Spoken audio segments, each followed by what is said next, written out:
எல்லாருக்கும் வணக்கம்.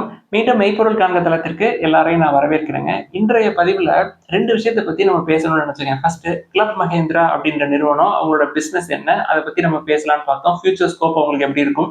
அதெல்லாம் பத்தி பேசுவோம். அதைத் தொடர்ந்து பாண்ட் இன்வெஸ்ட்மென்ட்ஸ்ல புதுசா நமக்கு பாண்ட்ல இன்வெஸ்ட் பண்றதுக்கு நிடோ ஹோம் ஃபைனான்ஸ் அப்படின்ற ஒரு கம்பெனி கிடைச்சிருக்கு. அந்த 2 விஷயத்த பத்தி பேசுவோங்க. ஃபர்ஸ்ட்டு கிளப் மஹேந்திராவ எடுத்துக்குவோம். கிளப் மஹேந்திராவ பொறுத்தவரைக்கும் அதோட வேல்யூவேஷன்ஸ ஃபர்ஸ்ட் பார்ப்போங்க. வேல்யூவேஷன்ஸ்ன்னு பார்த்தோம்னா பிரைஸ் டு ஏர்னிங்ஸ் 44ல இருக்குங்க. நம்ம எப்பொழுதும் 30க்கு மேல இருக்கிற கம்பெனிக்குள்ள போறதில்ல. பட் இப்போதைக்கு இத வாட்ச் லிஸ்ட்ல எடுத்து வச்சிருக்கோம். பிரைஸ் டு புக் 10.29 இருக்கு. நம்மளோட வேல்யூவேஷன்ஸ் படி 1.5க்கு மேல இருக்கிறது போக மாட்டோம். தென் மார்க்கெட் கேப்னு பார்த்தீங்கன்னா, ஒரு ஸ்மால் கேப் கம்பெனி தாங்க. 6000 crore மார்க்கெட் கேப் உள்ள கம்பெனி தான். லாஸ்ட் 3 இயர்ஸ்ல 42% மேல ஏறிருக்கு. பட் லாஸ்ட் 1 இயர்ல பெருசா எந்த ரிட்டர்னும் இல்ல. ஜூலை 18க்கு அப்புறம் கம்பெனி எந்த டிவிடெண்டும் குடுக்கல. என்ன காரணம் அப்படின்னா 2019ல கோவிட் வந்துருச்சு. இந்த பிசினஸ் அப்படின்னு எடுத்துக்கிட்டீங்க ஹோட்டல்ஸ், ரிசார்ட்ஸ், வெக்கேஷன் ஃபெசிலிட்டி இவங்களோட பிசினஸ் அதுதாங்க. இதோட கம்பெனியோட பெர்ஃபார்மன்ஸ் லாஸ்ட் ஒரு 5 இயர்ஸ் எடுத்து பார்த்தோம்னா மார்ச் 2020ல ஒரு 134 crores லாஸ் பண்ணியிருக்காங்க. தென் மார்ச் 2021ல ஒரு 14 crores லாஸ். தென் மார்ச் 2022ல ஒரு 67 crore ப்ராஃபிட் பண்ணியிருக்காங்க. தென் மார்ச் 2023ல ஒரு 113 crores ப்ராஃபிட். தென் மார்ச் 2024ல ஒரு 116 crores ப்ராஃபிட். இப்போ இந்த ஷேர் பிரைஸ் 480க்கு மேல இருந்து இப்ப 300 கிட்ட வந்திருக்குங்க. இந்த கம்பெனியை பொறுத்த வரைக்கும் நான் ஒரு 1.5 வருஷத்துக்கு மேல ட்ரேஸ் பண்ணிட்டே இருக்குங்க. 400க்கு மேல தான் எப்பொழுதுமே இருக்கும். அதாவது 390ல இருந்து 470க்குள்ளேயே சுத்திக்கிட்டு இருந்தது. இப்பதான் ஃபர்ஸ்ட் டைம் 300க்கு கீழ அதாவது 280, 285க்கு இப்ப 300ல இது ட்ரேட் ஆயிட்டு இருக்கு. என்ன காரணம் அப்படின்னா லாஸ்ட் 2 இயர்ஸா அதோட ஏர்னிங்ஸ் பாத்தீங்கன்னா மோர் ஆர் லெஸ் பிளாட்டா தாங்க இருக்கு. அதாவது 2020 கம்பேர் பண்றப்ப 2023ல ஒரு 100 crores ப்ராஃபிட் அப்படியே டர்ன் அரவுண்ட் ஆச்சு. பட் லாஸ்ட் 2 ஃபினான்ஷியல் இயர்ஸா பெரிய growth அப்படின்றது இல்ல. இந்த ஃபினான்ஷியல் 25 எடுத்துக்கிட்டோம் அப்படின்னா ஜூன் குவார்ட்டர்ல 6 கோடி ரூபாய் ப்ராஃபிட் பண்ணிருக்காங்க. செப்டம்பர் குவார்ட்டர்ல ஒரு 12 கோடி ரூபாய் ப்ராஃபிட், டிசம்பர் குவார்ட்டர்ல ஒரு 35 கோடி ரூபாய் ப்ராஃபிட்ங்க. மொத்தம் 53 கோடி ரூபாய் ப்ராஃபிட் பண்ணிருக்காங்க ஃபினான்ஷியல் இயர் 25 பொறுத்த வரைக்கும். இன்னும் ஒரு 3 மாசம் இருக்கு. ஜனவரி, பிப்ரவரி, மார்ச். பெரும்பாலும் இந்த கம்பெனி இந்த ஜனவரி, பிப்ரவரி, மார்ச்ல நல்ல ப்ராஃபிட் பண்ணுவாங்க. என்ன காரணம் அப்படின்னா யூரோப்பு, யுஎஸ்ஏ அந்த கண்ட்ரீஸ்ல எல்லாம் ஹாலிடேஸ் இருக்கும், வெக்கேஷன் டைம் இருக்கும். டிசம்பர் கடைசியில இருந்து அதாவது கிறிஸ்மஸ்ல இருந்து நியூ இயர், தென் ஜனவரிலையும் ஹாலிடேஸ் இருக்கும். ஸோ எல்லாம் வெக்கேஷன் போவாங்க. தென் நியூ சப்ஸ்கிரிப்ஷன்ஸும் இருக்கும். ஸோ அந்த டயத்துல ப்ராஃபிட்ஸ் அதிகமா இருக்கும் எப்பொழுதுமே. ஸோ ஃபோர்த் குவார்டர் ஃபினான்ஷியல் 25ல ஒரு 60-70 கோடி ரூபாய் ப்ராஃபிட் பண்றாங்கன்னு வச்சுக்கோங்களேன். ஸோ நெட் ப்ராஃபிட் ஃபினான்ஷியல் 25 எடுத்துக்கிட்டோம்னா ஒரு 120 crores இருக்கும். ஸோ ஃபினான்ஷியல் 24, 25 ரெண்டுமே ஃபிளாட்டா தான் இருக்கும். ஸோ 23லயே அவங்க 113 crores ரீச் பண்ணிட்டாங்க. ஸோ ஃபினான்ஷியல் 25ம் ரிசல்ட் ஃபிளாட்டா இருந்ததுன்னா உடனே ரிவர்ஸ் ஆகி ஷேர் பிரைஸ் மேல போறதுக்கு வாய்ப்புகள் இருக்க மாதிரி எனக்கு தெரியலங்க.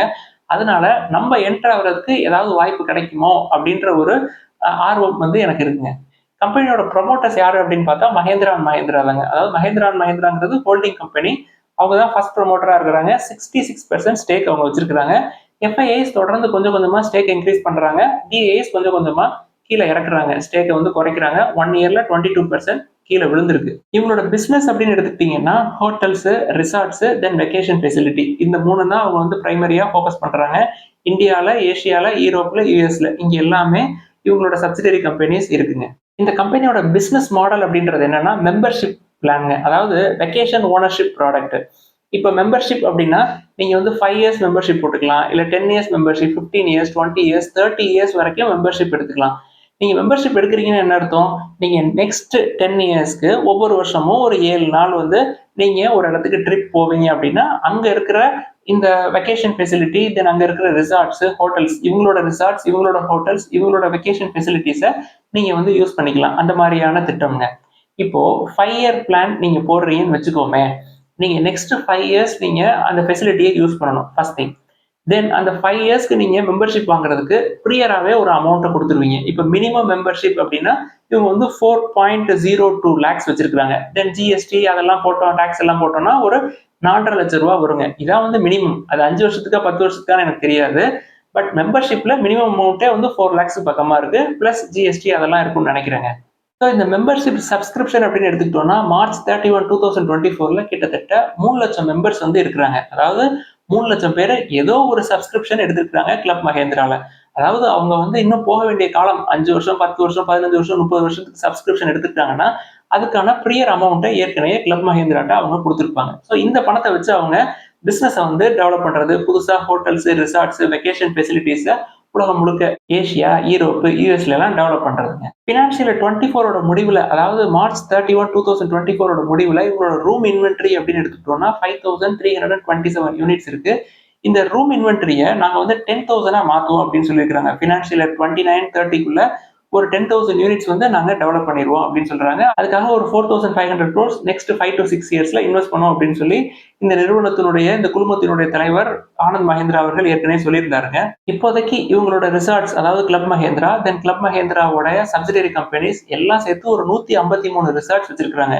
மொத்தம் இருக்கிற 153 ரிசார்ட்ஸ்ல டைரக்டாவே இவங்க வந்து ஒரு 110 ரிசார்ட்ஸ் வந்து ஹேண்டில் பண்றாங்க. தென் இவங்களோட சப்சிடரி கம்பெனி பின்லாண்ட்ல ஹாலிடே கிளப் ரிசார்ட்ஸ் அப்படின்னு சொல்லிட்டு அங்க வந்து ஒரு 33 ரிசார்ட்ஸ் வந்து வச்சிருக்காங்க. That includes 9 spa resorts. Spa resorts இருக்குங்க. எங்கெங்க இருக்கு அப்படின்னா பின்லாந்து, ஸ்வீடன், ஸ்பெயின். இங்க அந்த 33ல 9 வந்து ஸ்பா ரிசார்ட்ஸ். தென் அஃபிலியேஷன்ஸ், இவங்க வந்து லீஸ்ல எடுத்துப்பாங்கல்ல, இது எல்லாமே சேர்த்து உலகம் முழுக்க ஒரு 153 ரிசார்ட்ஸ் வந்து ஹேண்டில் பண்ணிட்டு இருக்காங்க.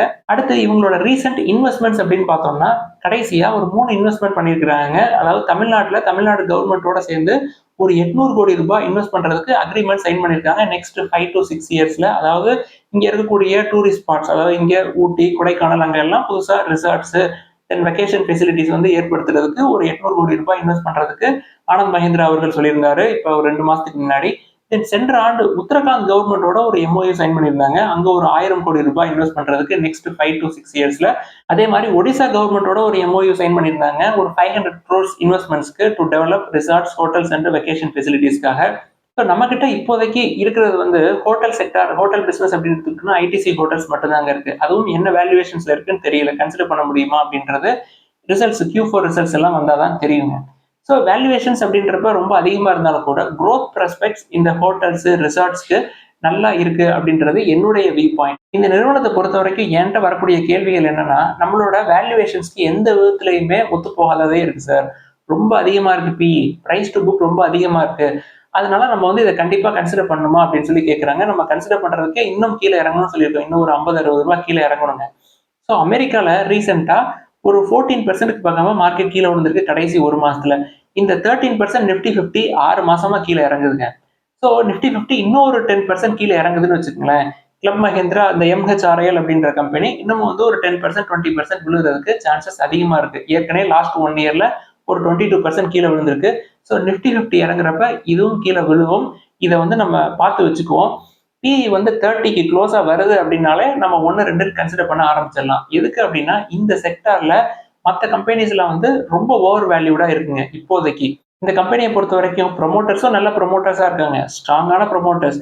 தென் நல்ல க்ரோத் ப்ராஸ்பெக்ட்ஸும் இருக்கு. இந்த பிசினஸ் நம்ம வாங்குறதுக்கு முன்னாடி இவங்க என்ன பிசினஸ் பண்றாங்க அப்படின்றத தெரிஞ்சுக்கணுங்க. அதனாலதாங்க இன்னைக்கு இதை பத்தி பேசுறோம். அதை தொடர்ந்து பாண்ட் இன்வெஸ்ட்மெண்ட்ஸ் பத்தி பேசுறோம்னு சொல்லியிருந்தேன் இல்லையா, நிடோ ஹோம் ஃபினான்ஸ். நிடோ ஹோம் ஃபினான்ஸை பொறுத்த வரைக்கும் மேக்ஸிமம் டெனர் எடுத்துக்கிட்டீங்கன்னா 60 monthsங்க, அதாவது 5 years.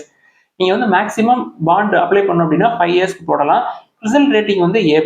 A+ அப்படின்னா ஒரு இன்வெஸ்ட்மெண்ட் கிரேட் ரேட்டிங்னா சேஃப் ஃபார் இன்வெஸ்ட்.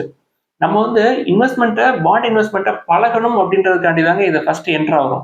நீங்க வந்து ஒரு மினிமம் இன்வெஸ்ட்மெண்ட் 10,000 போட்டு பாண்ட்ல இன்வெஸ்ட் பண்ணி பழகணும் ஃபர்ஸ்ட். அதுக்கப்புறம் தாங்க வந்து 25,000, 1 lakh, 2 lakh அப்படின்றதெல்லாம் அடுத்து ஏதாவது நல்ல கம்பெனி வர்றப்ப பார்த்துக்கலாம். ஃபர்ஸ்ட் வந்து இது ஒரு ப்ராக்டிஸ் அப்படின்ற முறையில தான் நான் வந்து இதை பண்ணிக்கிட்டு இருக்கேன். மினிமம் இன்வெஸ்ட்மெண்ட் வந்து 10,000, ஃபேஸ் வேல்யூ வந்து 1000ங்க. கூப்பன் ரேட்னு பார்த்தீங்கன்னா மேக்ஸிமம் வந்து 10.50%, மினிமம் வந்து 9.50%. ஸோ நம்ம வந்து 10.5 எடுக்க போறோமா, இல்ல 10 எடுக்க போறோமா, இல்ல 9.5 எடுக்க போறோமா அப்படின்றது அந்த காலம் நம்ம செலக்ட் பண்றதை பொறுத்து தாங்க இருக்கு. இன்ட்ரெஸ்ட் ரேட் பே அவுட் வந்து எப்படி சூஸ் பண்ணலாம் அப்படின்னா மந்த்லி, ஆனுவலி, குமுலேட்டிவ், இது மூணுல ஏதாவது ஒன்று நம்ம சூஸ் பண்ணலாம். இவங்களோட பிசினஸ் அப்படின்னு பார்த்தீங்கன்னா ஹோம் லோன். ஸோ எடுலஸ் குரூப் தான் இவங்களோட பேரண்ட் குரூப். உங்களுக்கு வந்து மேக்ஸிமம் இன்ட்ரெஸ்ட் ரேட் 10.50% வேணும் அப்படின்னா 60 monthsக்கு குமுலேட்டிவா நீங்க போட்டீங்கன்னா அந்த மேக்ஸிமம் இன்ட்ரெஸ்ட் ரேட்டை நம்ம எடுக்க முடியுங்க. பட் பாண்ட்ல பெரும்பாலும் இன்வெஸ்ட் பண்றவங்க மந்த்லி இன்ட்ரெஸ்ட் வேணும் அப்படின்னு சொல்லி எதிர்பார்ப்பாங்க. ஸோ இந்த பாண்டை பொறுத்த வரைக்கும் மந்த்லி இன்ட்ரெஸ்ட் உங்களுக்கு வேணும் அப்படின்னா 36 monthsக்கு 9.58% கிடைக்குங்க. ஸோ நிடோ ஹோம் ஃபினான்ஸை பொறுத்த வரைக்கும் பாண்ட் அப்ளை பண்றதுக்கு 13th of March, 27 மார்ச் வரைக்கும் நம்ம வந்து அப்ளை பண்ணிக்கலாம். அலாட்மெண்ட் ஃபைனலைசேஷன் வந்து 8th of April, ரீஃபண்ட் வந்து 9th வந்துடும். உங்களுக்கு வந்து ஓவர் சப்ஸ்கிரிப்ஷன் ஆயிடுச்சு அப்படின்னா உங்களுக்கு அலாட் ஆகல அப்படின்னா 9th ஆஃப் ஏப்ரல் வந்துடும். லிஸ்டிங் வந்து 11th ஆஃப் ஏப்ரல். பட் உங்க போர்ட்ஃபோலியோல 10ஆம் தேதியே காட்டிடும். ஸோ இந்த பாண்ட் அப்ளை பண்றதுக்கு அப்ஸ்ட்ராக்ஸ் மூலமா அப்ளை பண்ணணும் அப்படின்னா டிஸ்கவர் அப்படின்ற ஆப்ஷன் இருக்கும். அதுல போயிட்டு மோர் அப்படின்ற ஆப்ஷன்ஸ்ல என்சிடிக்குள்ள போனீங்கன்னா டிடோ ஹோம் ஃபினான்ஸ் அப்படின்னு சொல்லி காட்டுங்க. அப்ஸ்ட்ராக்ஸ் அக்கௌண்ட் இல்ல, வேற புரோக்கர்ஸ் வச்சிருக்கீங்க அப்படின்னா அதுலயும் போய் பார்க்கலாம். இப்ப சென்ற பதிவுகள்ல கூட நண்பர்கள் நிறைய ஆப்ல இருக்கிறதா சொல்லியிருந்தாங்க. எஸ்பிஐ செக்யூரிட்டிஸ்ல இருக்கிறதாவும் சொல்லியிருந்தாங்க. ஸோ வேற எதுலையும் இல்லை, உங்களுக்கு அப்ஸ்ட்ராக்ஸ் மூலமா அப்ளை பண்ணணும் அப்படின்னு ஆசைப்பட்டீங்கன்னா கீழே அப்ஸ்ட்ராக்ஸ் அக்கௌண்ட் ஓப்பனிங் லிங்க் இருக்கும். இந்த லிங்கை யூஸ் பண்றதுனால உங்களுக்கு என்ன அட்வான்டேஜ் அப்படின்னா, அக்கௌண்ட் ஓப்பன் பண்ணதுக்கு அப்புறம் அப்ஸ்ட்ராக்ஸ் வந்து உங்களோட டீடைல்ஸ், வாட்ஸ்அப் நம்பரு, தென் இமெயில் ஐடி எல்லாமே எனக்கு வந்துடும்.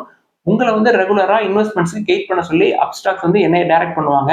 நான் வந்து அப்ஸ்ட்ராக்ஸ்ல ஆத்தரைஸ்டு பர்சனா இருக்கிறதுனால நீங்க வேற உங்களோட brokerage ஆப்ல இருந்தாலும் நீங்க வந்து இதை ட்ரை பண்ணலாம். ஏதாவது சந்தேகங்கள், கேள்விகள் இருந்தா எல்லாத்தையும் கீழே எழுதுங்க. நம்ம டிஸ்கஸ் பண்ணுவோம். எல்லாருக்கும் நன்றி.